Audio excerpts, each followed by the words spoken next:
Good evening and welcome to the Old Bridge Township March 25th, 2020 meeting. I'd like to call it to order. Please stand for a Pledge of Allegiance. Please remain standing for a moment of silence and for our prayer. I pledge allegiance to the flag of the United States of America and to the republic for which it stands, one nation, under God, indivisible, with liberty and justice for all. As customary in this chamber, we stand for a moment of silence to remember those who are protecting our freedoms both here and abroad, for our first responders, for those who have made the ultimate sacrifice, and this evening, Mayor Henry. Thank you, Council President. We stand here tonight, and I'd like to recognize the passing of Stephen Joseph Hardy.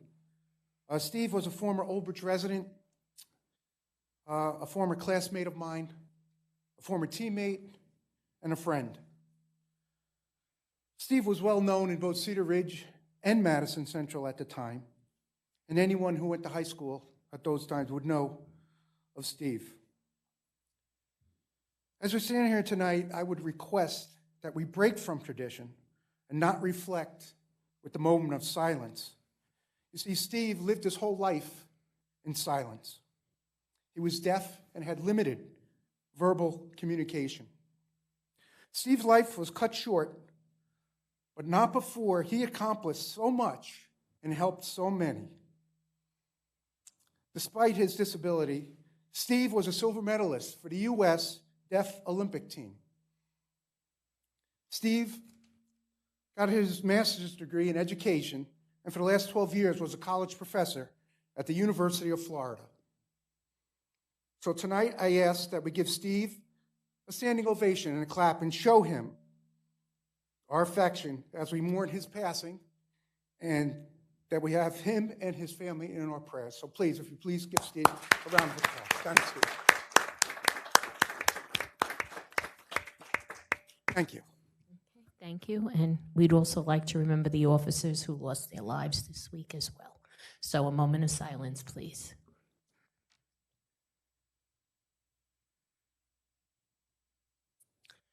Our prayer, Mr. Paschetti.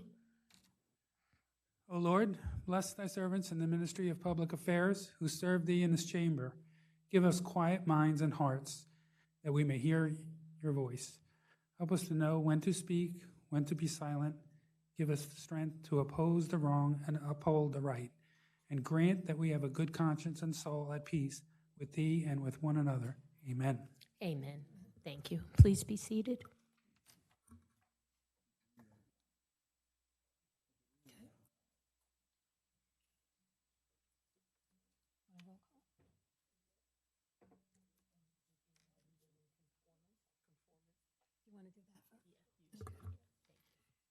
This meeting is being held in conformance with the Open Public Meetings Act. Notice has been given to the newspaper, and notice of the meeting has been posted in public places. The next open public meeting of the council will be held on February 8th, 2022 at 7:30 p.m. Mr. De Palma? Here. Mr. Desai? Mr. Garcia is absent. Dr. Greenberg-Belay? Here. Mr. Murphy is absent. Mr. Paschetti? Here. Mrs. Walker? Here. Council President Sohar? Here.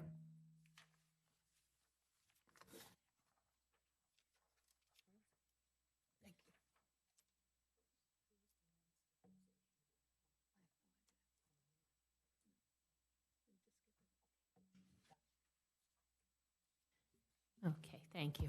Next will be presentations amending Old Bridge Township Code Chapter 250-105, entitled Professional Review Fees and Escrow Ordinance. Good evening.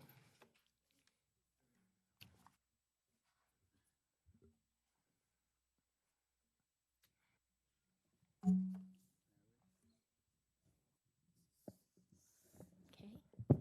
and if you could just introduce yourself for the listening audience. Good evening, all. I'm Veena Savant. Bring that a little bit closer. Just a little bit closer. Good evening, all. That's better. I'm Veena Savant. I'm the Township Planner. Can I begin? Yes, go ahead. So, good evening, Council. Tonight, I'm here to present a proposed change for the fee ordinance of the Land Development Ordinance. And the change actually is not in terms of the fees that we charge to the applicant, but it's related to the process that we have been following. And as you all are already aware, in last year, there were some changes in the planning office, unexpected changes. And that's when I got involved in the billing and the escrow and invoicing process. One thing I realized when I was understanding the process is there is a lot of room for us to improve, to streamline the process and make it better. And some of the changes were procedural. I discussed it with Himanshu, the mayor, and Dawn, and I could implement it right away.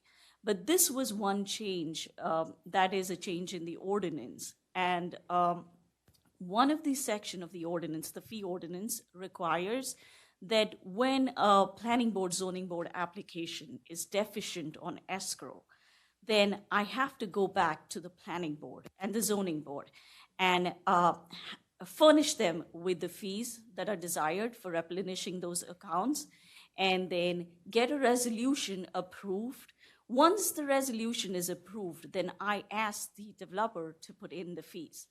The problem with this is the timing, because sometimes we don't have a meeting for a month.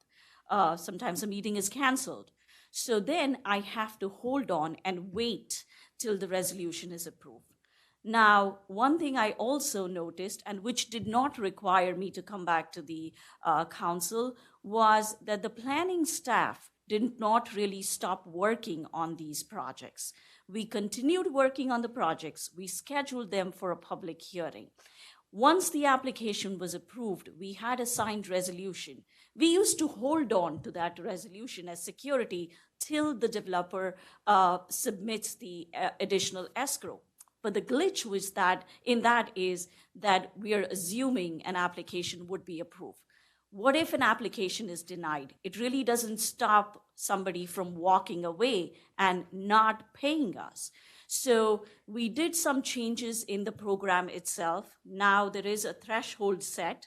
So when I process an invoice, it sends a reminder to me that this account is deficient. Also, 2 weeks prior to any public hearing, I go and check the account. We ensure there is enough escrow to cover for the cost of the professionals and the attorney, the cost of conducting the meeting. And if we don't have money in the escrow, we notify the applicant that you cannot be heard.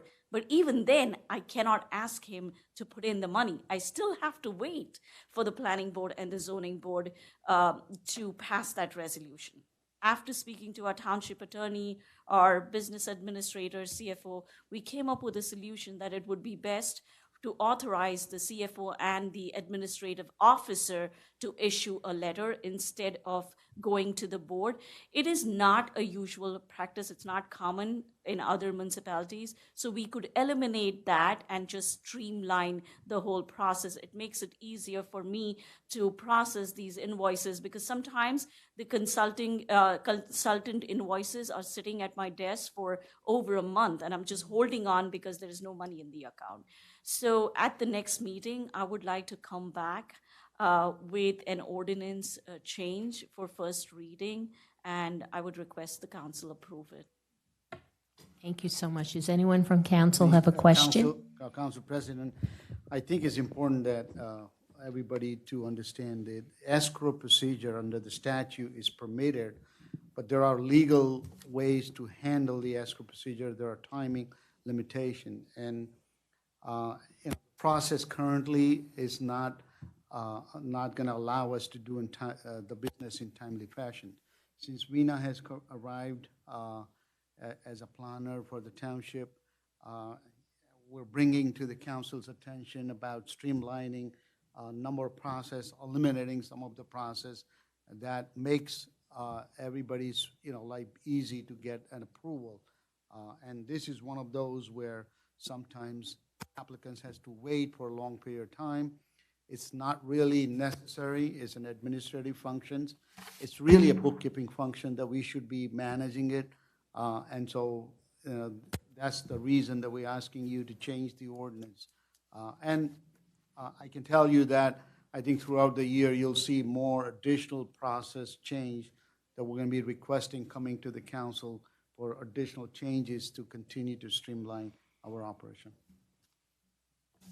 Mayor, did you have anything you wanted to add? You good? Okay. Anyone on the council have a question for Rena? Okay. Well, thank you very much for bringing this forward, and it's really very good that, you know, you're researching everything and trying to do things in a, you know, in a fashion that makes more sense. It really does.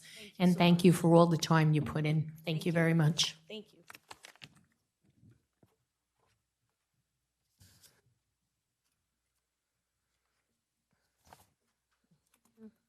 Okay, next will be the bill list. Mrs. Walker. Accounts payable, January 25th, 2022, $10,063,388.91. Payroll, January 7th, 2022, $959,951.07. Payroll overtime, January 7th, 2022, $35,966.23. Payroll, January 21st, 2022, $1,089,242.22. Payroll overtime, January 21st, 2022, $28,933.22. And that concludes it. Okay, do I have a motion? Second. Okay, moved by Dr. Greenberg Belli, second by Mr. Pescetti. Okay, and Mr. Shaw, can we now have a breakdown, please? Thank you, Council President. I'm going to give you a breakdown for both overtime, the pay period of January 7th and January 21st. As Councilwoman Walker indicated, the overtime, total overtime pay for payroll of January 7th was $35,966.23. There are really no uptick in any other department. In the police department, the total overtime was, for the sworn officer, was $25,479.82. Deduct grant, $3,200.79. Deduct ETO, $2,863.25. The net overtime is $19,415.78, representing 331.5 men and women hours. There were 2 officers injured on duty, and there were 9 officers quarantined during that pay period. For payroll overtime for January 21st, as Councilwoman Walker indicated, the total overtime was $28,933.22. There was an uptick in a Public Works Department related to the snow removal. That's Public Works and Recreation in the amount of $7,043.50. For the Police Department, the overtime per sworn officer was $13,902.33. Deduct grant, $999. Deduct ETO, $1,148.50. The net overtime was $11,754.83, representing 153 men and women hours. There were 2 officers injured on duty, light duty, and there were 5 officers quarantined during that pay period. Council President, that concludes my report. Okay, thank you, Mr. Shaw. Mr. De Palma? Yes. Mr. Desai? Mr. Garcia is absent. Dr. Greenberg Belli? Yes. Mr. Murphy is absent. Mr. Pescetti? Yes. Ms. Walker? Yes. Council President Sohar? Yes.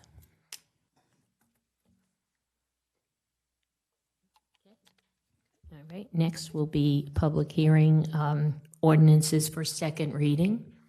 The first one will be H1, an ordinance to establish a government energy aggregation program.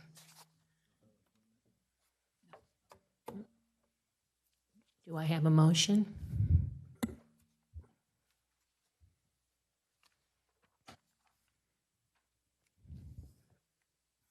I have no motion. Yes, we'll open it for the public hearing. Right, that's what I'm saying. Yep, we'll open it to the public hearing. Come forward, please.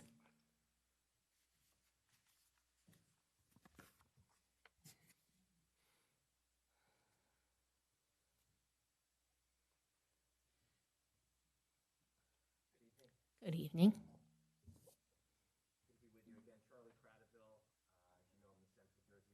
Could you spell your name, please? Yeah, just if you could. Hello, Charlie Cradaville, Kratovil,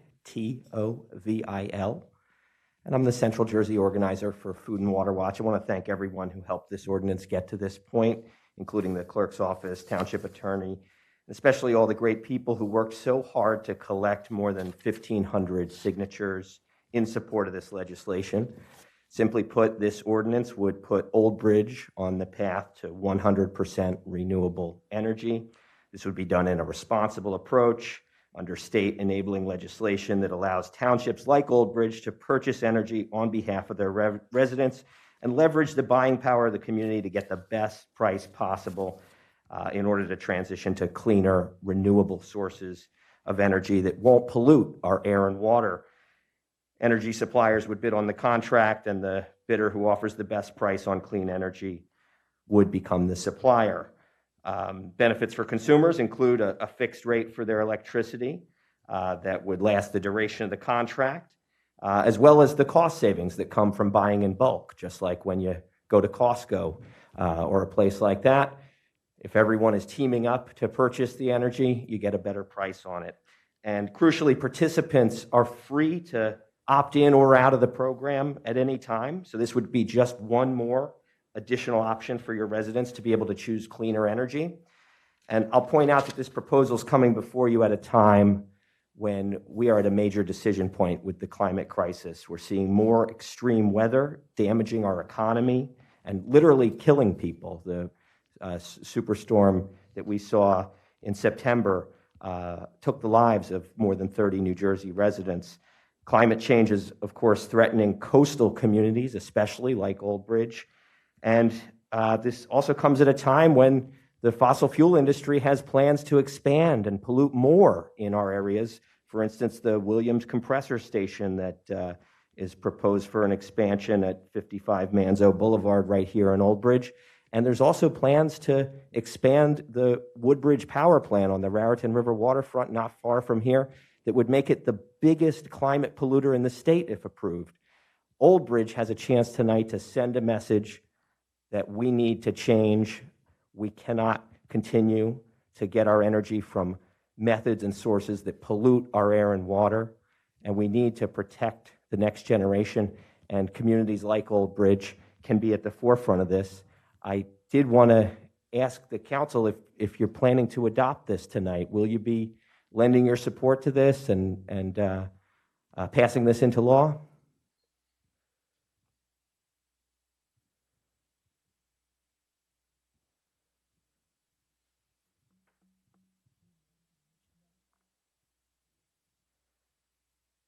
Okay, just maybe another question. Maybe you can help me. I understand that the township's had some energy aggregation efforts in the past. Can I understand, is it true that those efforts achieved a cost savings and actually, we're helping people save money on their power bills here? Yeah, it just a couple things. I don't remember exactly when. And it wasn't a similar thing. I think it was something where the township initiated it itself. I think the mayor can fill in more details where a third party came in and they did the whole campaign about energy aggregation, a component of the energy that could be utilized by the customers. Not all of it, but a portion was renewable energy, and it was an opt-out type situation where everyone, it was only residential as well, were notified about the process. that they would be included unless they opted out. As I recall, because it was, again, a few years back, there was certain notices that had to go out, opt out. They were sort of letters that had to be sent in by a date certain, and then it was handled with the township through a third party. I don't remember the company who came in and assisted the township in the program. But I know that, as I recall, back then, I'm not sure about the savings per se. But I do recall there was a lot of residents who were upset about the opt-out provision because they were already, automatically enrolled and they had opt-out. But it's not a similar type of program, but it was an energy aggregation plan program that they had instituted with the township that I think under the contract lasted 18 months. Then after 18 months, it determined. You want to add? Yeah, I'll just say, I don't remember how many years ago it was, but it was not well received from the public. This room was full of people opposing the aggregation. In fact, Mr. Desai, I think, was the biggest opponent towards it as he sat here and was screaming at us, telling us that we were profiting from this. But eventually we did go through with the energy aggregation. And at that time, it was strictly for saving funds, strictly for saving the ratepayers here in Old Bridge money. And an outside company, I believe it was IMAX or IMEX at the time, they were out of Highland Park, came to us and said, hey, we could save the ratepayers of Old Bridge if we put it out, as you said, bulk. And it was strictly residential. There was no commercial because a lot of them were going to a third-party supplier at the time. And in fact, the township properties, we already were out for auction. So it was just the residents of Old Bridge. And there was some savings we never got a definite number, how much was saved. I think the average was about $4 per month. So over the course of whatever it was, 18 months or 2 years, I believe the average savings per resident was a little over $200 collectively. I don't know what that meant.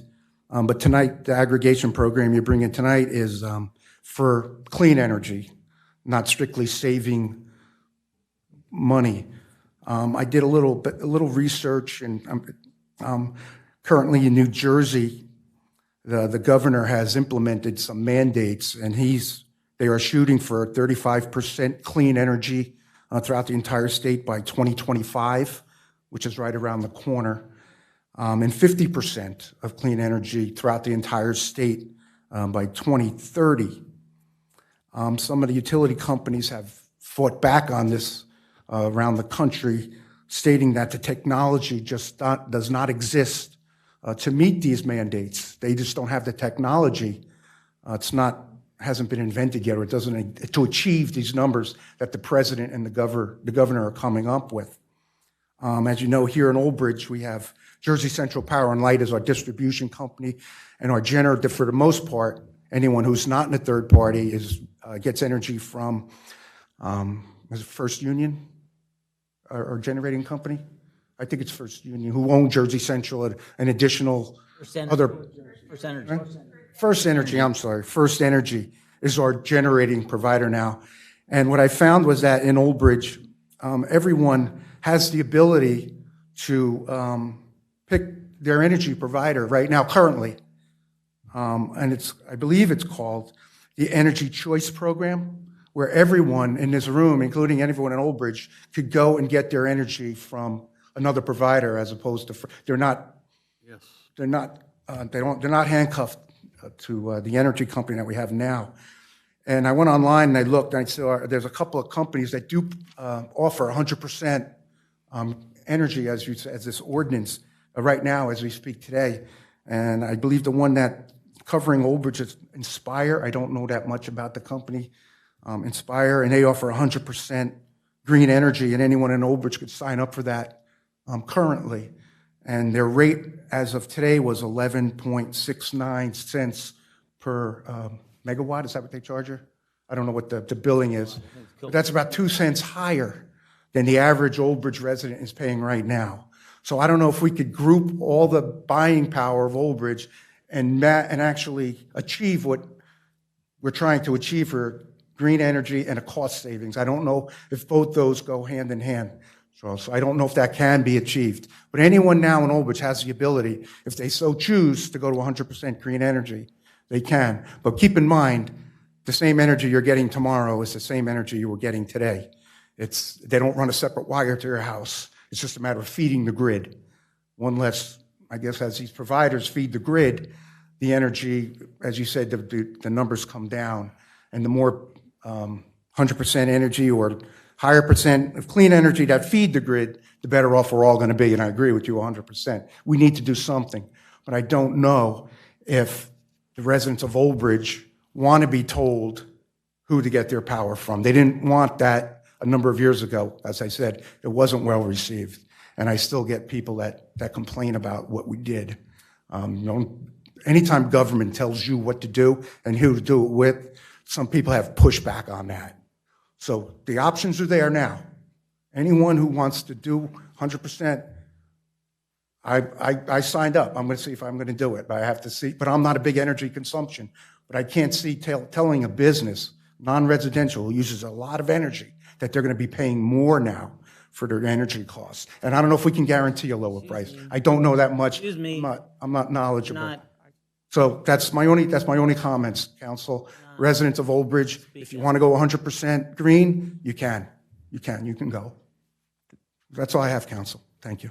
Thank you for the thorough answers. And I did just want to respond by saying that to be clear, the ordinance does call for 50% renewable energy to start and responsibly phase up to 100%, as is enumerated in there. And for the record, the program would be residential can opt out, and commercial, businesses would not be opted in by default. They would be able to opt in if they want. That's what the language in the ordinance calls for. This is the same ordinance, more or less, that's been passed in New Brunswick, Piscataway, East Brunswick, Edison, Red Bank, Asbury Park, South Brunswick, and most recently Woodbridge, North Brunswick, and Long Branch.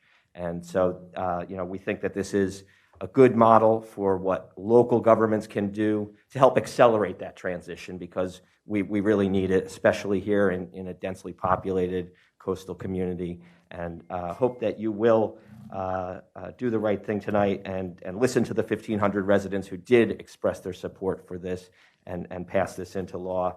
I will continue to make myself available to any questions you may have.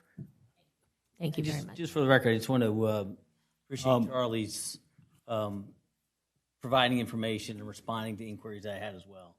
And, and work with him. He's responsive, and I appreciate that. Thank you, sir.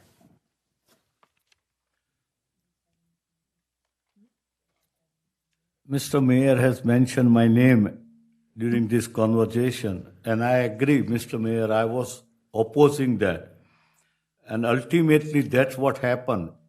After Township approved the program, I believe 65% or more people in Old Bridge joined in that program. But within 18 months, they folded. All of a sudden, without any prior notice that after 60 days, we are not going to provide you energy. So this time, whatever we go in the next meeting, I think we should have little more detailed information that, let's say, if we sign that tomorrow and recommend to the people of Old Bridge, what will be approximately cost compared to first energy. So at least people know upfront also that they will save 10 cents or 20 cents a day rate. And they have to provide us some kind of a guarantee that they will oblige to provide at least 24 months or 36 months. Because we don't want all of a sudden maybe their cost increase and they cannot supply us in that same price. And they say, sorry, we cannot do it. So resident had to look after another supplier or go back to first energy. So that's my recommendation. If I could, The problem, Messiah, with this process is that you're under certain statutory guidelines, right, that require certain actions. And we got to this point after initially the clerk's office had reviewed the petition that was submitted, found that it was deficient and there were not a sufficient number of signatures, and then subsequently a sufficient number of signatures were submitted, and that was certified at the January 11th meeting of this year. And then statutorily, the governing body then has, and Charlie can correct me if I'm wrong, 20 days from that date within which to adopt the ordinance that was proposed and submitted by petition. So, you know, it's actually a really tight time frame the way this initiation process works, and to the extent that if it's adopted, obviously, it's sort of put the cart before the horse. Then the process, you know, plays out, and there's certain things the town will be required to do relative to getting a third-party provider and going out to bid and things like that. And then if it's not adopted tonight, then it gets placed on the ballot in November general election as a referendum question. So some of those questions that you may have and residents may have, I'm not sure how much of that data is available, but usually when we did it, when the town did it, there was more of a vetting process, obviously, but this is a compressed time frame that doesn't allow for a lot of those activities to occur. Okay, Mr. Desai, you're good? You're good? Okay. All right. Good evening. Good evening. Can you hear me? Can you state your name and spell it, please? Yes, hold on. My name is Adina Carton, Adina, last name Karten, and I'm an Old Bridge resident. I live in Lake Ridge West. I was one of the canvassers collecting signatures and petitions. What was impressive was that in this action plan is that it's a free market initiative. So currently we have one main bulk purchaser that we get distribution of our energy from. But this would mean that we have procurement power of multiple energy companies that can compete against each other. If you look at the economics, this means that they have the choice to either continue with their high rates and be challenged and competitive with the clean energy, which is cheaper because we own the sun, we own the water. We're not relying on foreign goods and to procure the energy. So basically, this would cause because of the competition, this would allow the price to be decreased. And in the third party that Mayor Owen talked about is only as powerful as the individual. They don't have the bulk buying power, and so it's not going to be as competitive. This is really a almost conservative solution towards the clean energy process, because we're taking what the buyers want and pushing the companies to compete against each other for lower rates. So I really would like for you guys to take into consideration the 1,500 signatures that the Old Bridge residents have signed. The fact of the matter is we have had the issue brought up about the previous buy-ins, and this is not the same project. This is a project in which multiple companies, rather than one company, can place bids against each other, and Old Bridge can secure a procurement contract with the company that has the least price and save Old Bridge consumers the most. Thank you. Thank you very much.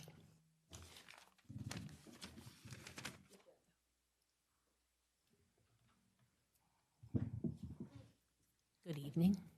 Good evening, Mary, and good evening, Council. Good evening, Mayor. My name's Nina Jochnowitz, Jochnowitz. I hope this doesn't count towards the minutes. Owen, I do remember that program, and Kieran, yes, I do too. And I was really frustrated and pissed off and annoyed by it because it did something that's very different than this program is.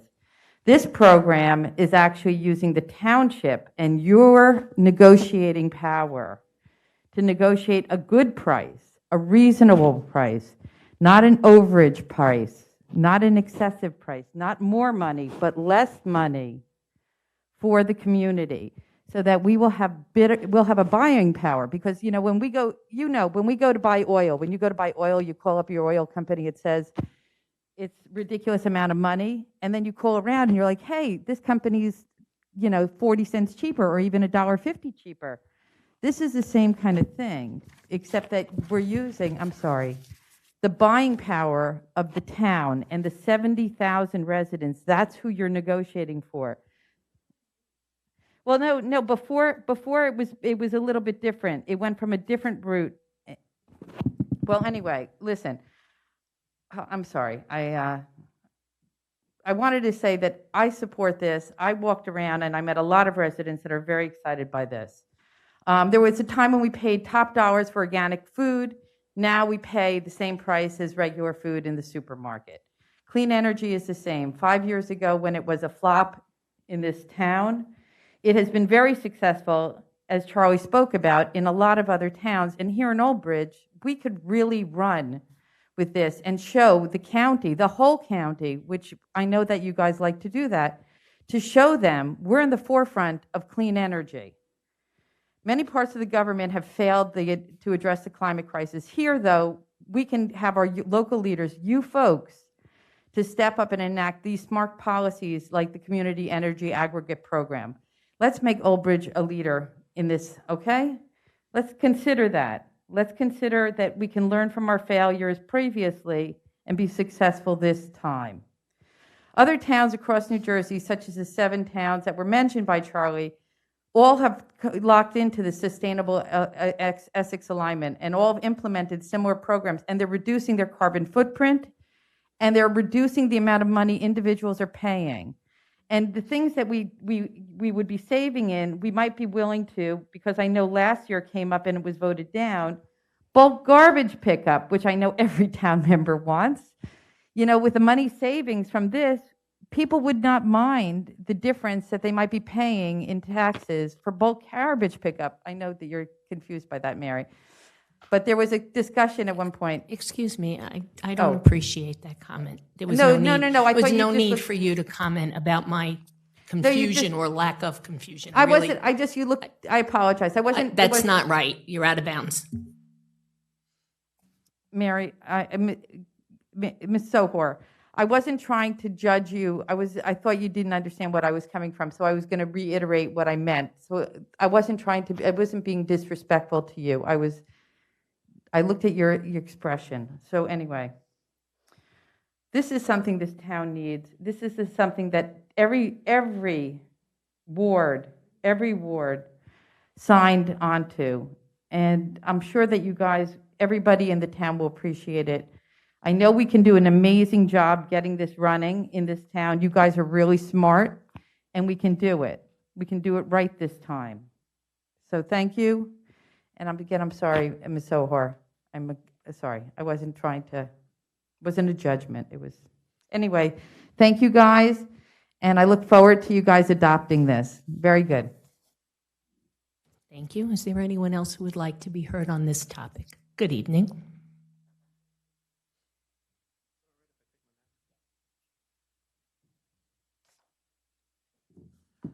Good evening. My name is Michael Curatolo, C-U-R-A-T-O-L-O.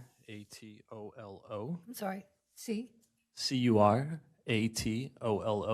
You have to say it like an old Italian man. Thank you for the opportunity to speak here today. I hope you bear with me while I read my remarks. This is my first council meeting, so I'm excited to be here. I'm going to shift the conversation a little bit, if that's all right. I'd like to share a personal story of what brought me here today. I'm relatively new to Old Bridge. My family and I relocated from Edgewater, New Jersey, in the beginning of the pandemic. And living in Edgewater, well, we had a clear view of climate change in action, just looking across the Hudson River at Manhattan and seeing the smog, often just sitting right above the city. Often that would blow into our airspace and affect the air that we would breathe. In the early months of the lockdown, we decided that, we wanted to get out of that type of environment, and we decided to move down to Old Bridge, New Jersey, my wife, myself, and our 2 small puppies. We moved here hoping that we would be far enough away from the hustle and bustle of Manhattan that the air quality would be less of an issue or not an issue at all, especially when folks started to return to the road after being cooped up in their homes for nearly 2 years. The fact of the matter is that recently the American Lung Association recently gave Middlesex County an F rating for smog pollution. This was really disheartening for us to hear after we moved here. My mother always said that the only good thing about an F is that you have nowhere to go but up. So I'm hoping that passing an ordinance like this will help improve our air quality and help get us a better grade in that regard.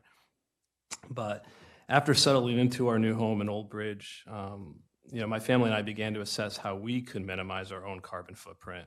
And there's a lot of things we tried doing over the past 2 years.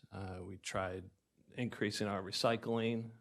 We tried minimizing our energy usage by turning off lights and not using the microwave as much, but some of that's not realistic for people that are cooped up in their homes the majority of the day. So, in reality, the biggest impact that we can make to our carbon footprint, and that I feel a lot of residents can make to their carbon footprint in their homes, is to pass this type of ordinance. The residents of Old Bridge now, are a little bit different maybe than what they were 5 years ago, the last time you passed an ordinance like this. The landscape's changing a bit, as it has in multiple areas during the pandemic. People are moving around.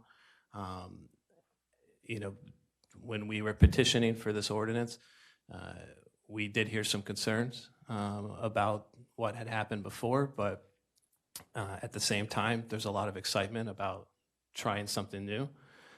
So, passing this ordinance would help ensure an alternative option, one that is cost-effective, one that provides Old Bridge residents with electricity that's been produced by a new minimum of 50% renewable resources, instead of just a minimum of 21%. As the mayor mentioned before, we do have the option now to select our energy company. I don't know how many residents actually know that and want to take the time to sift through 60 plus companies to find the best deal that's offering the most energy that's produced by environmentally friendly renewable resources. In conclusion, this type of change, it has to start somewhere. And we really just can't wait around for state or federal government to step it up, even though there is a lot of efforts out there. Change like this really begins on the local level, and it's a grassroots effort, and if passed, this ordinance would be the start of that change for Old Bridge. So that's all I have to say. Thank you so much for your consideration, and I really do hope that we'll vote in favor of this ordinance today. Thank you. Thank you very much for coming. Hey, thanks. Is there anyone else out in the audience that wishes to be heard on this ordinance? Seeing no hands, I will close it to the public.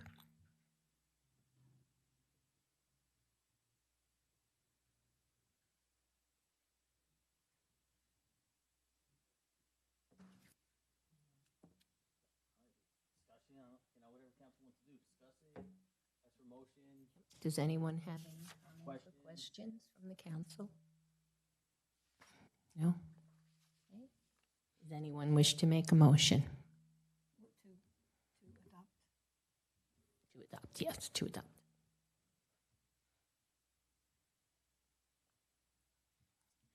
Seeing no hands, I will close it, and there was no motion made.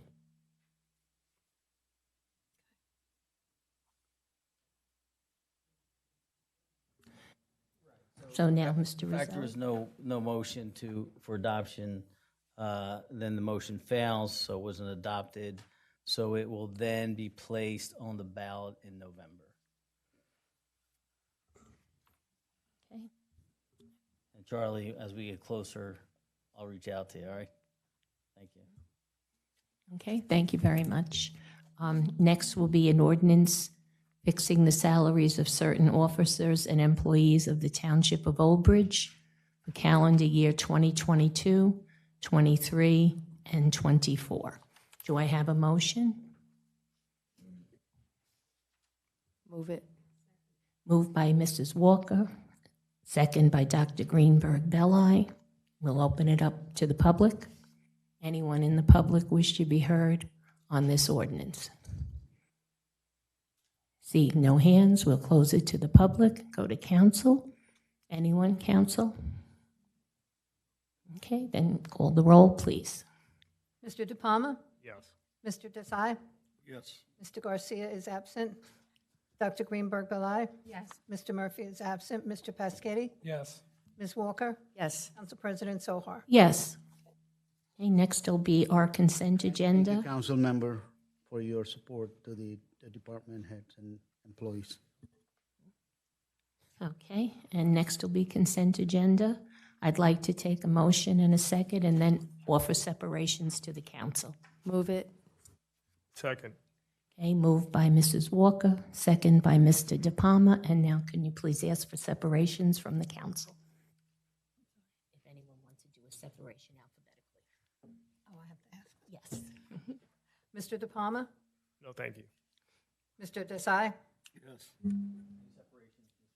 No, no. No separation, okay. Dr. Greenberg Belli? No separations, thank you. Mr. Paschetti? No separations, thank you. Ms. Walker? No, thank you. Council President Sohar? No, thank you. And if we could then call the roll, please. Thank you. Yes, For adoption of the agenda. yes. Mr. De Palma? Yes. Mr. Desai? Yes. Dr. Greenberg Belli? Yes. Mr. Paschetti? Yes. Ms. Walker? Yes. Council President Sohar? Yes.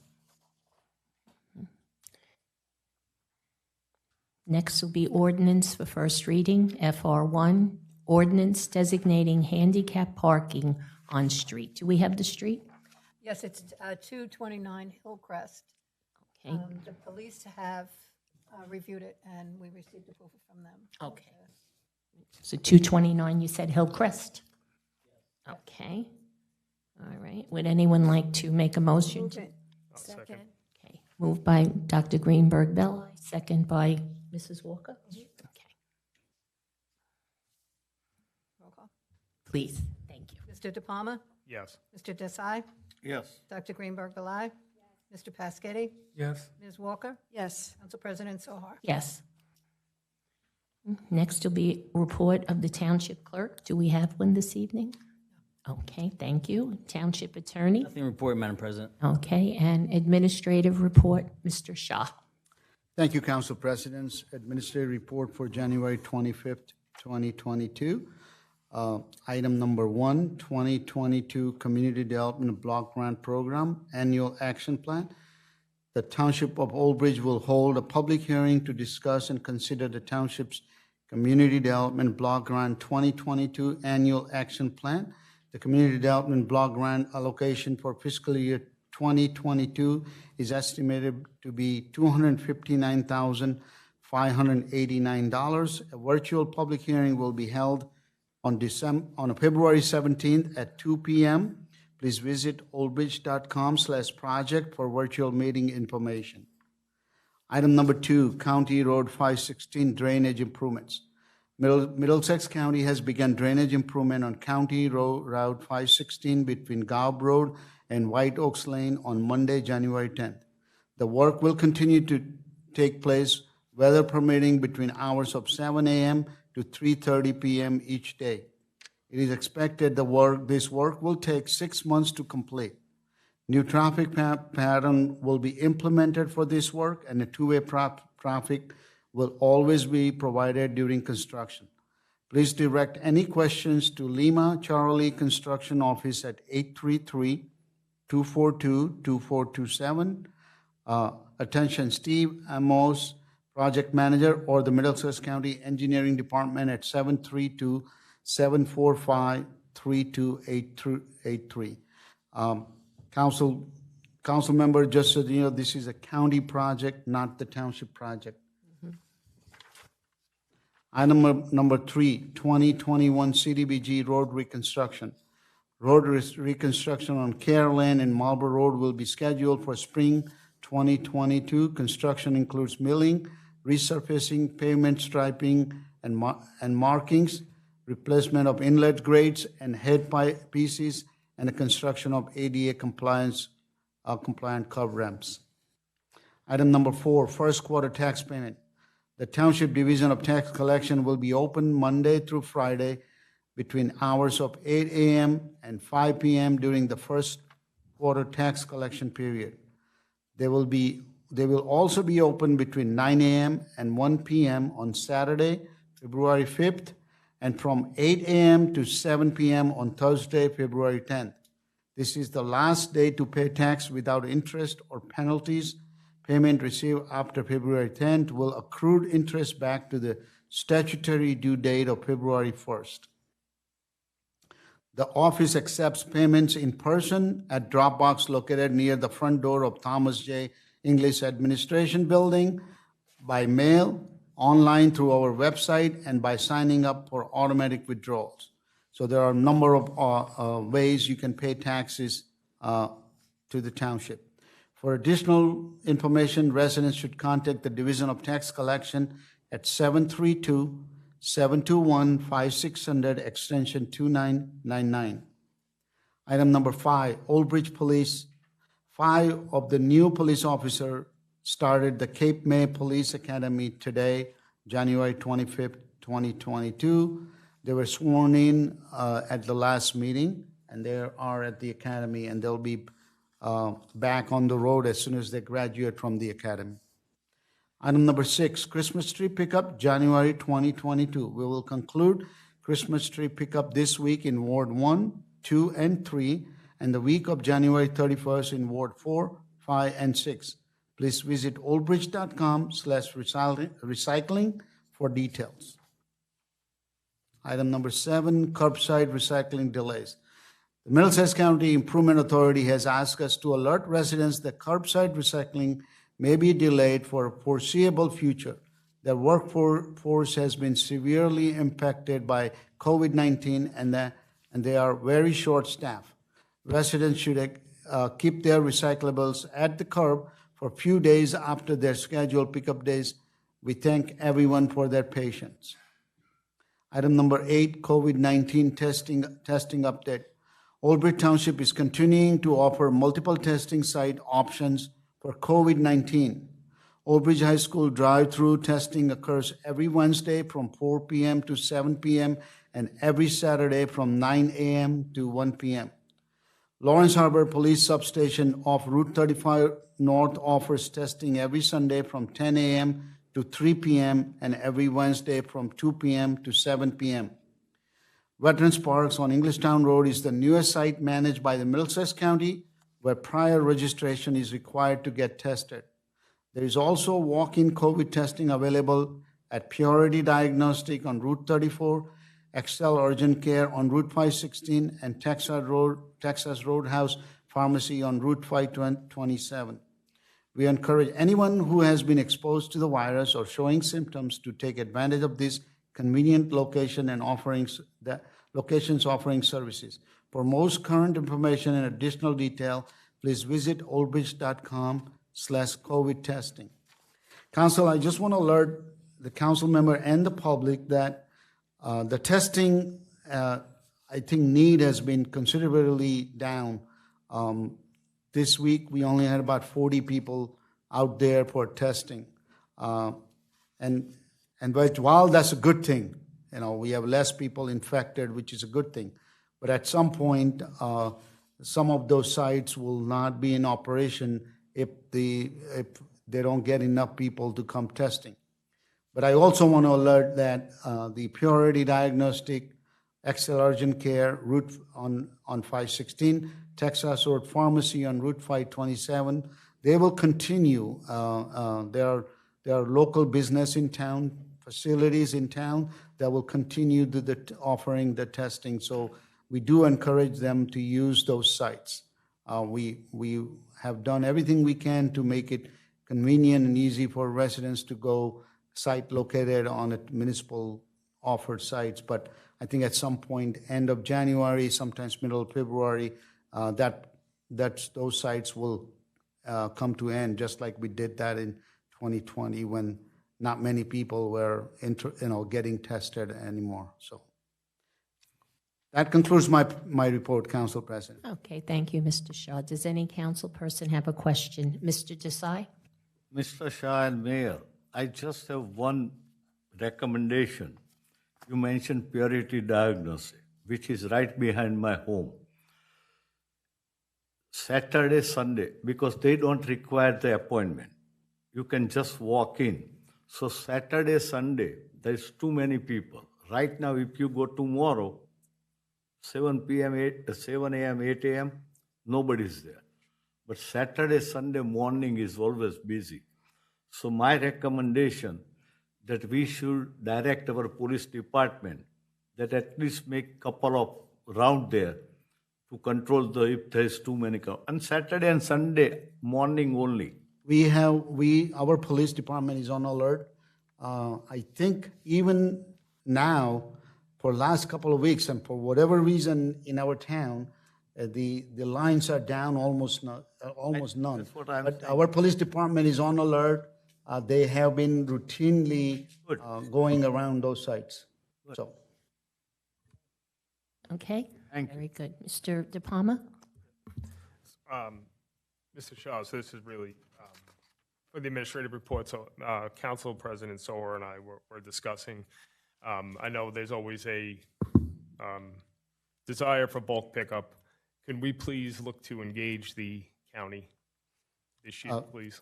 certainly, we received communication from Council President, and our Public Works Director has reached out to county. We hope to request them to come appear in front of the council and explain, the program potential cost to the township. All right, that would be great. Thank you.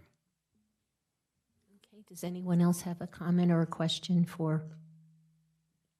No, for Ms. No one else. I just want to mention about the bulk pickup. We're advocates for it, and we had them come here, and the cost was astronomical. But not only that, you're seeing they can't even pick up, they don't have enough manpower to pick up recyclables on a regular basis. People aren't going to work or applying for these jobs. And so if we could get it at a reasonable price, we're all for it. But really, it's on the county. And as we went over before, we send a lot of money to the county, and we don't get that much in return. Thank you. Mrs. Walker? This last year, Mrs. Sower and we had gone to the county and asked them if they would help contribute, because I think we send about $54 million a year to the county, and our budget's the same, and really, as far as return, I don't see much return. So we asked if they would help with the bulk pickup, and they just told us no. But we're going to try again. We're going to go back again. I think that they should give us something, but I don't think the taxpayers want to pay an excessive amount of money, because we did estimates on how much it would cost. It was astronomical. I agree with you, Mrs. Walker. We did try, but, you can always try again. And we arranged with Mr. Lenning, Casey, we're going to meet with them, Mrs. Walker and myself, and hopefully, plead the case again and see where we could go with this, because we do know there are people out there who are interested, but we have to, it's a balance. And I think we're going to try our best to plead a case and see where we go with it. So hopefully we'll let everybody know how we make out. Does anyone else have? Yes, Mayor. As Council President, I'd just like to make a comment on the bulk pickup, especially to the people in this room who want to make a difference in our environment. And at one sentence, we want to save the planet, and the next sentence, we're talking about bringing hundreds of tons of garbage to a landfill. And we know the impact that that has on our environment, these landfills. So I think we really need to, I think maybe you lose a little credibility when you say bulk pickup and using the savings from energy aggregation to pay for it. I mean, you have to, come on. I'm serious about doing the best we can. I don't think putting tons and tons of Old Bridge garbage in Edgeboro is the answer to saving our plant and having an impact on our environment. So please, we can do better. We can improve our recycling. We can repurpose a lot of the stuff that is sent to the landfill already. There's no reason now where people can't make other arrangements for their garbage. And I don't think the dump mind's taking garbage, but there's certainly a lot of things that we throw away that don't need to be thrown away. So I would ask that we maybe reconsider our thinking when it comes and maybe increase our recycling. Thank you. Yep, thank you very much. That's why we want to talk to the county, see if they have any other ideas as well. And Mr. Peschetti, I believe you had your hand up? Yeah, I just wanted to mention, just to let the residents know, that our Public Works Department picks up like whites, refrigerators, dishwashers, and basketball hoops, which they did for me last month. And they recycle that stuff. So we do offer that. The only thing that people get stuck with is old furniture. But most of the places that you buy new furniture, they'll pick up your old furniture. So that's all I had to say. But thanks to the Public Works Department. Appreciate it. Okay, anyone else from council? All right, seeing no hands, I will take a motion to accept Mr. Shaw's report. Second. Okay, moved by Dr. Greenberg-Belli, second by Mrs. Walker. Mr. De Palma? Yes. Mr. Desai? Yes. Dr. Greenberg-Belli? Yes. Mr. Peschetti? Ms. Walker? Yes. Council President Soha? Yes. Thank you very much, Mr. Shaw. Okay, next will be our public comment on any subject matter for a maximum period of 3 minutes. Can you read the? The public comment portion of our meeting is to allow the public to bring the council's attention to their concerns or comments. This section is open for any topic or items in the consent agenda. In accordance with NJSA 10:4-12A and the Old Bridge Rules of Council, the council asks the public to limit their comments to 3 minutes or less. Only one member of the public should approach to speak to council at a time. Council will respect the public's time by refraining from any comment until the speaker is finished with their allotted time. It should be further noted that public comment portion of this meeting is not structured as a question and answer session. If a member of the public has questions they seek answers to, an appointment can be made with the corresponding department's office during regular business hours. The Township Clerk will regulate the time during the comment portion of the meeting. Okay, thank you very much. Is there anyone in the public who wishes to be heard this evening?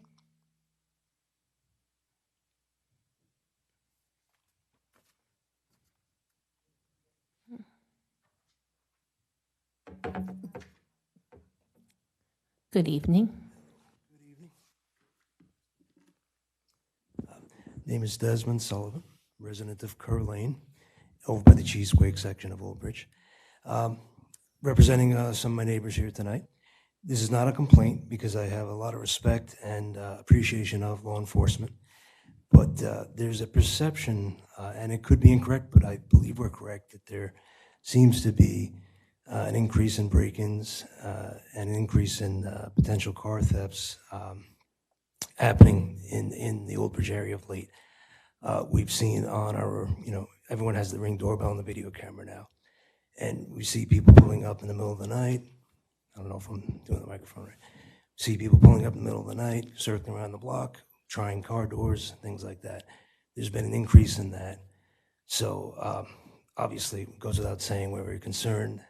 And I wanted to bring that to your attention, just bring up the topic that people throughout the neighborhoods are very concerned about it and literally getting very nervous about it and wanted to be addressed by the council. Just wanted to bring the topic up to you for discussion that we have seen an increase in this type of activity and just wanted to alert you to the fact that we are very concerned about it. Okay. Thank you very much for coming. It's very appreciated. Thank And you. we will pass on the information to the chief is sitting here.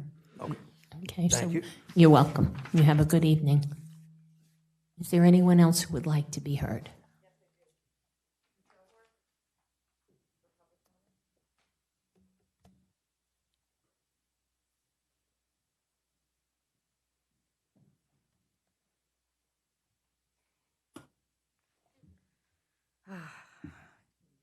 Good evening, Nina Joknowitz.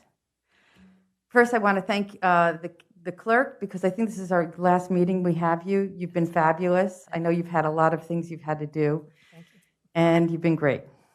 Okay, so now on to business.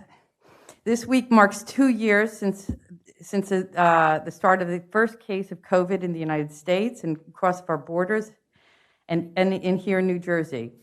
This week also, unfortunately, marks the loss of a great Middlesex County resident, an outstanding Republican. Everybody in the dais knows, Susan Tissaker. She worked in Sam Thompson's office.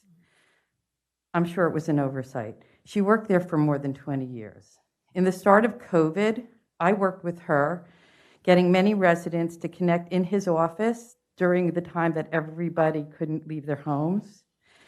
And she bridged the gap that we needed to get people the benefits that we needed, unemployment, food, shelter, when there were problems with protecting their shelters, and even Social Security benefits. Susan was an outstanding woman, and I'm unbelievably just saddened by her loss.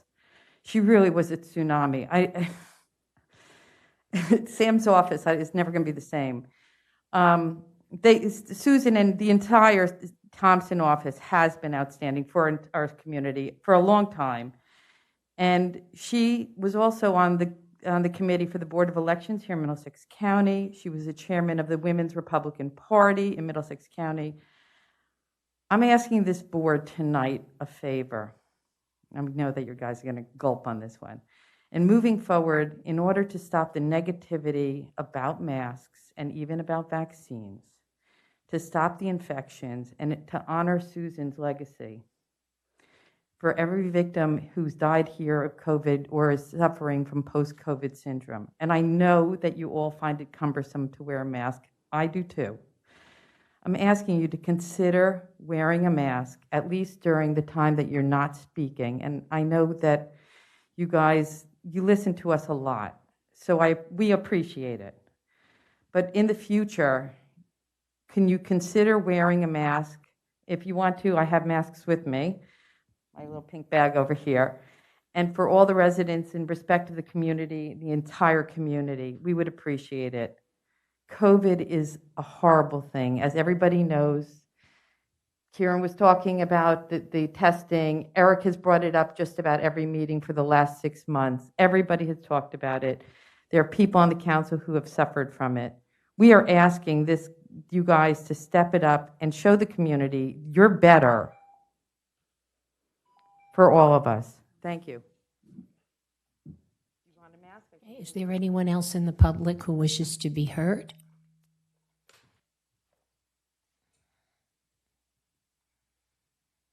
Good evening. Good evening. My name is Michael Martini, Martini. I'm on Morristown Road.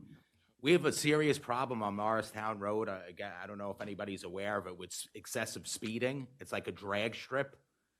And numerous accidents weekly. Some of them aren't even reported to police. People leave, and people drive up on my front lawn, knock my mailbox down because people are trying to make a left into Cheesequake Woods.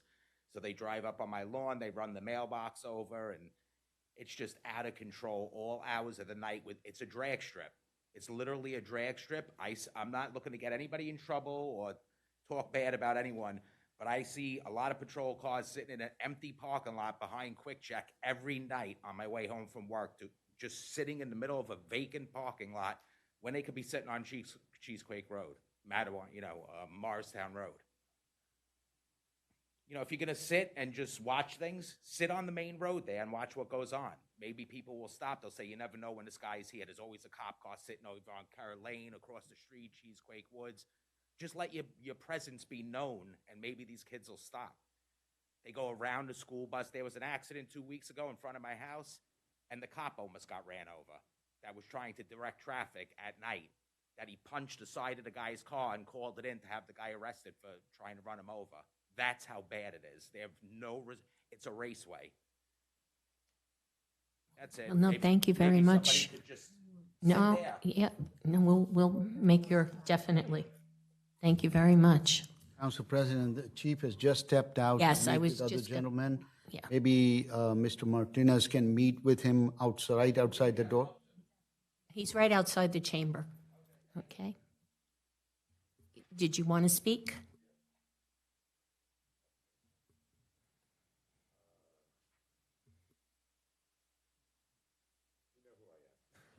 Yes, well, but you have to give for the record, and we know you live in Mar Manor, but if you could just give your name for the record. Richard Sarno, S-A-R-N-O.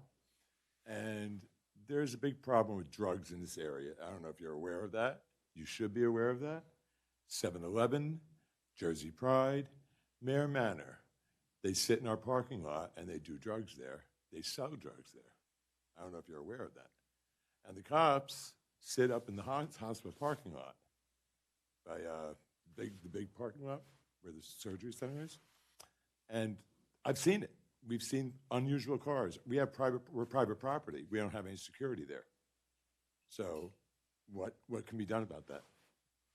We will What make, can be done about that? we'll make the chief aware of it. I mean, he I don't know did if the step mayor's aware of outside. it, But there's a lot of older people that live there, like myself. Oh, I'm yeah, old, no. but- We know it's a senior community, absolutely. Yeah, and they're afraid. A lot of people are afraid to walk into the building by themselves. Okay, well, he's right here, so we will make him aware. Okay, if you could reiterate for the chief what's going on, please. Thank you. Yeah. Okay.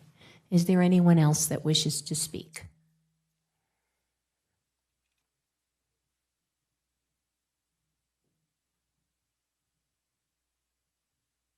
Good evening. Good evening once again. Charles Cradaville, Food and Water Watch. Appreciate the opportunity to address you again, and do want to point out that because the ordinance was neither adopted nor rejected, it's actually not too late for you to do the right thing and pass this into law. I believe you have until January 31st, and at any point before you adjourn tonight, somebody could make a motion and have that vote and get this done tonight. I must say I was disappointed with the lack of dialogue with the council members. You've been great listening, but as you know, I have emailed all of you, some of you more than once, and offered to answer any questions you have. I didn't hear anything from the council members, so I was kind of hoping that would mean that you didn't have questions because you were supportive. But of course, tonight we didn't hear anybody make a motion. We did hear from the public. 4 people spoke in favor of the ordinance, 0 spoke against. But what we didn't hear from was you, the council. I believe Mr. Desai was the only member of this council that spoke substantively on the issue. I want to continue to have a good relationship with the council and dialogue. And to that end, I would ask that once I shut up, the council could please tell us why you chose the path that you chose tonight. And I think that the 1,500 people who signed the petition would appreciate hearing from their leaders as to why you're not acting to pass it tonight. Or maybe you can surprise me and pass it. Anyone can make a motion. The comment? That's all. We'd just like to hear something from the council, please. Thank you. Is there anyone else in the audience who wishes to be heard?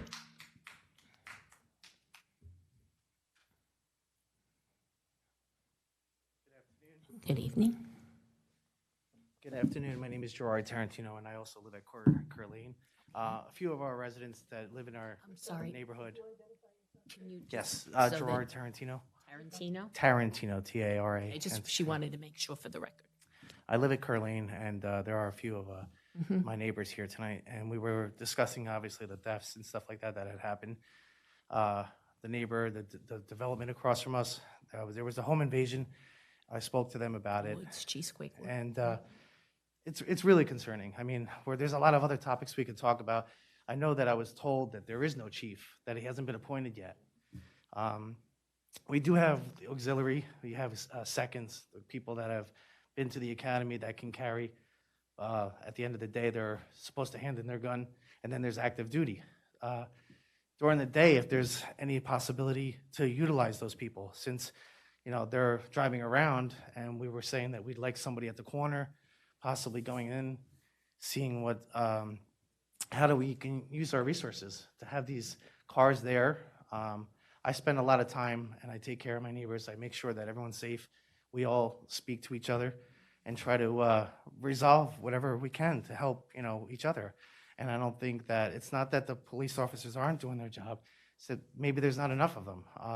You had mentioned they're in the academy, but there's guys that already went to the academy that are here waiting to be hired. Why aren't they hired?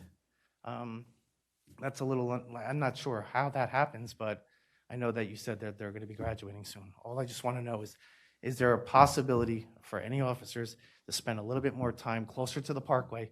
Because I think all the activity that happens starts where they come off the parkway, and as you can see, it started in Monroe, down in South Jersey, and it's coming down, it's going to Homedale, it's going everywhere. So surrounding the parkway, keeping it safe, maybe having a couple officers there on Morristown Road, those are the areas that need to be looked at. And it seems that those are the areas they're targeting the most. I've spoken to almost everyone. The chief who lives in the development, I mean, he said it himself, he's disappointed. But he retired, right, so he's no longer there. But there's residents, there's people that have kids that can't even go outside and play. I had to put extra lighting around my house. We all kind of communicate and do our best to keep everybody safe. But, I mean, if you go into that development across from us, it's pitch dark. I have video, we all have video that we shared of how all the cars handles were touched. People, until it happens to you guys, then everyone else might say, well, yeah, we'll do our best to do what we can. But unfortunately, nothing's really been done yet. And I know that it's just been something new to us, but it's scary to think, like, I have a little boy, and my main priority is my wife, my child, and to also make sure my neighbors are safe. Thank you. Thank you very much.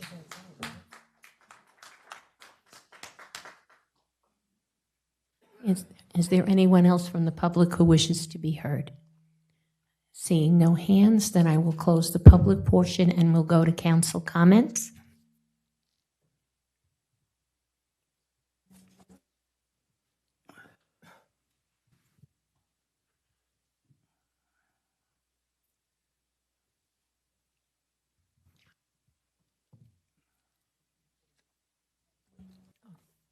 Mr. De Palma? Yes, thank you. I do agree with the residents that spoke on stuff that's going on. So I have noticed I've had a couple calls from residents. I actually spoke to Acting Chief Mandola right before this meeting about increased patrols in other areas as well.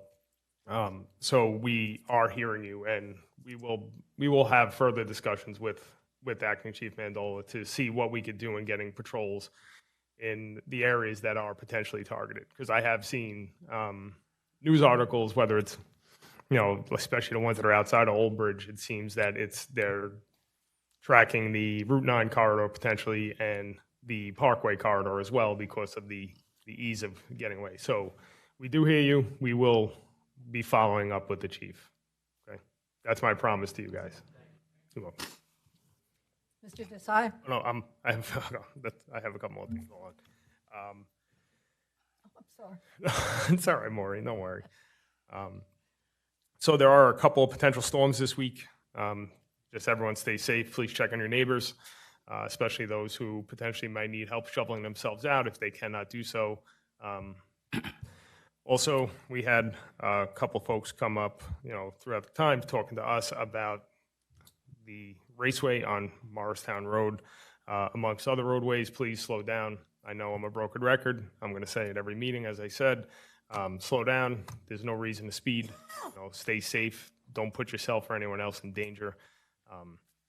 Just a little fender bender can become more than that. As you can see, people, if there's potential road rage and other things like that, please slow down and stay safe.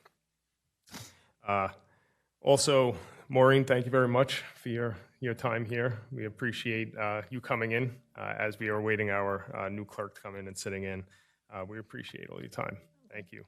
And one final thing to touch on the energy ordinance that was up today. You know, doing the research, specifically looking at New Brunswick as of November, and the reason why I feel it should be going to the residents in a referendum, and this is reading directly from the New Brunswick, the City of New Brunswick's website. The city did not receive favorable bid pricing for the qualified supplier, right?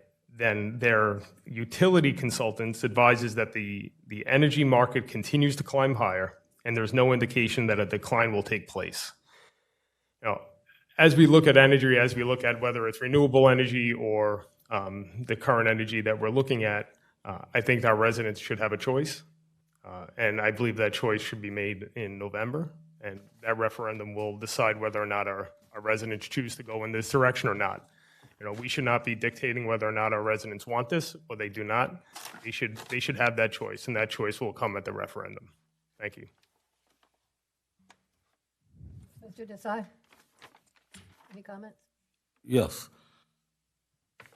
I don't know this belongs here or where, but just a thought. When I was walking today, I saw outside on the front door some kind of recommendation that if you are feeling, if you have a fever or something, please do not enter the building.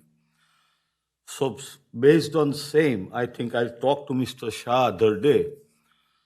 I'm trying, not a mandatory, I'm just requesting that we can have in this council chamber outside a kind of a register, notebook, that anybody enters in, sign the name, stating that they are not positive at this time and they do not have any kind of COVID thing. It's just for the safety of not only us, but people who comes here. So everybody, including I, have to sign. Thank you.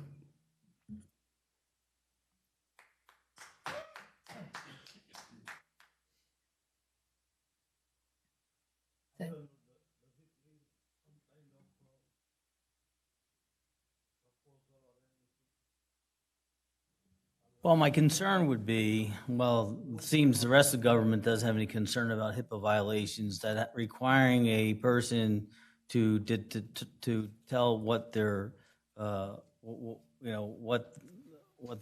their health is, there's a potential for violating HIPAA laws. I mean, we don't do, somebody could, for instance, be, I don't know, carrying some type of foreign disease. Are we going to list every foreign disease because they came back from a country, you know, and say, have you been there? Like, you know, you're going through customs.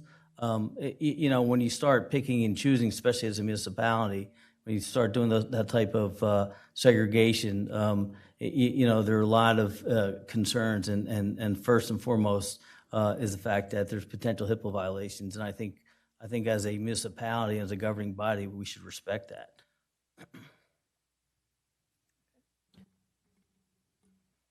I'd just like to comment.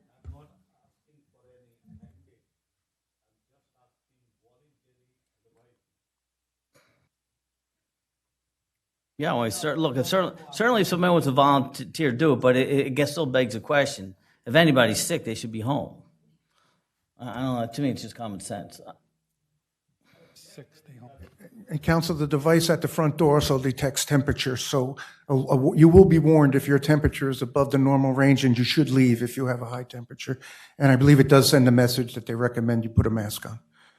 So the machine is there for a reason. It does detect temperature.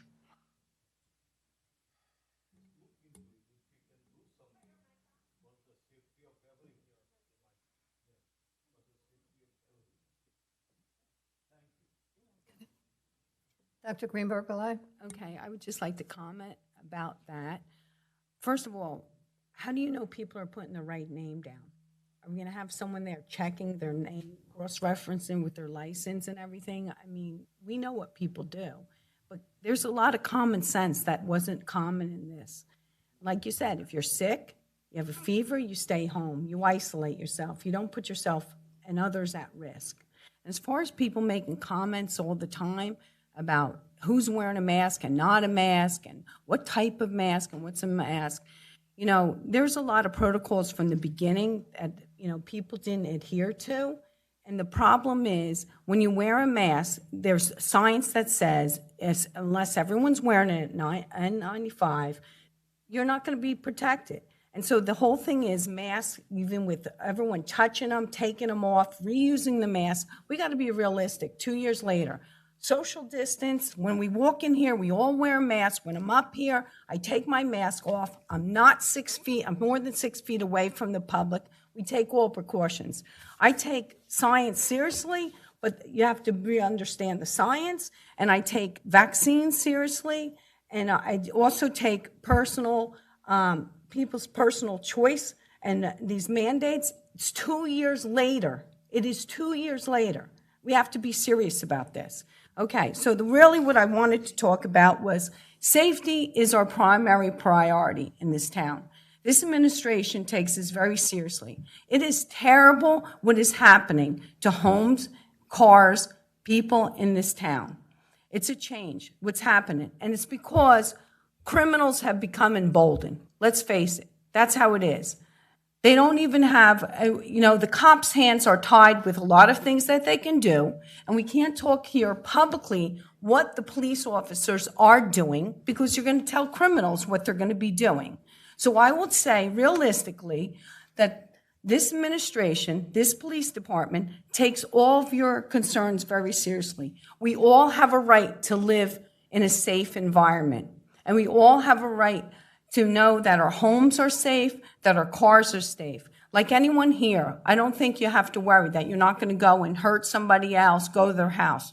We're not the criminals, but the criminals have to be treated in a way that criminals should be treated. A lot of time, these small infractions that they do, you get away with that. That just emboldens them to do something more. And it goes on and on and on.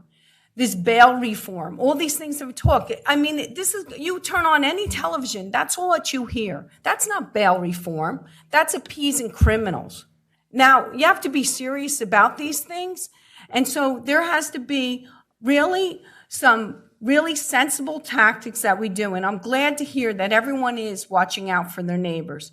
That is very rewarding to hear that people are doing it. But it also comes from fear. We all live in this town because we want a safe environment, a good school system, a prosperous society. We all have to work together and deal with this element that is coming in, like you say, off the parkway to those developments that are right there. But it's all over. It's nothing new. There's been home invasions before. And I would have to say this police force, going along with the county, and when the state has to come in, they have done an excellent job. And I'm sure they're working on this. And I appreciate you for coming up and telling us about your personal things. And I'm very sorry for those things. As far as dealing with it, I can tell you that it will be dealt with, and we're making every effort for it. And I know when you have, different surveillance at your home, that's very important. But do check on your neighbors. There's a lot of elderly neighbors. There's a lot of people that live by themselves, and it's very scary. And as far as the drugs, we've heard about drugs forever. And it's very sad when we keep on hearing about drugs. But this government is complicit in drug trading. Just think of it. When you have open borders, we are complicit in drug trading, and we are complicit in child pornography, human trafficking, and they can be stopped. But it has to start from a different level also. So drug trafficking in your town, when you think how lives have been changed, I know with the Municipal Alliance, when we go to those meetings, when we have ceremonies here for people that have lost a loved one due to drugs, it's very painful. But to me, if we can shoot out of the sky satellites, we can stop drugs from coming in this country. I'm an older person. I've been hearing this forever. And it's very sad to me. When you see a young person's life change from drugs, it goes on and on and on. And it starts small and then it gets big. So I think there's a lot that can be done about that. And then I just want to thank Maureen also. It's been a pleasure to have you, your expertise, and you have a command of your position. It's been a joy. And we're going to miss you, even for the brief time. It seems like you've been here for a while. And I wish you all the best. Thank you very much. Mr. Paschetti? Yes, I too want to thank you, Maureen, for filling in. Really appreciate it. Your pleasure. It's been a pleasure. Thank you. There was one thing that I didn't mention about the Public Works where they pick up the large items. How you get that done is you just go to the website, oldbridge.com, you go to the Public Works area, and it has a section there that you click on, and you just fill in what you have and your address. And then they send you an email back for a receipt to let you know when they'll come and pick it up. And it worked great for me.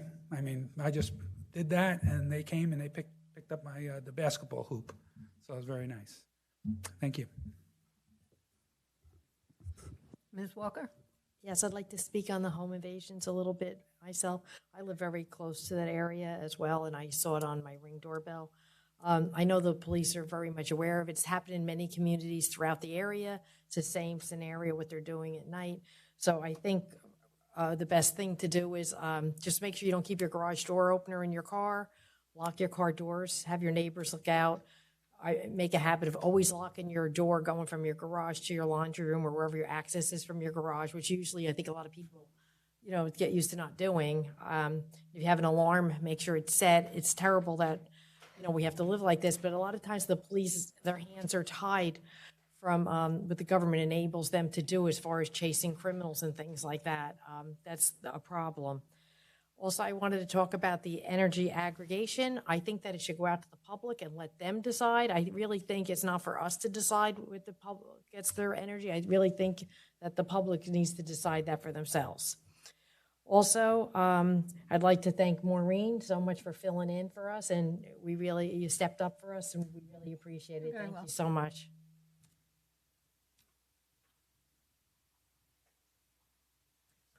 Council President Zohar? Yes, I just want to thank everyone who came this evening and spoke. We do take you seriously and under consideration. Sometimes we don't agree, but we will listen. We should be here to be open and to listen.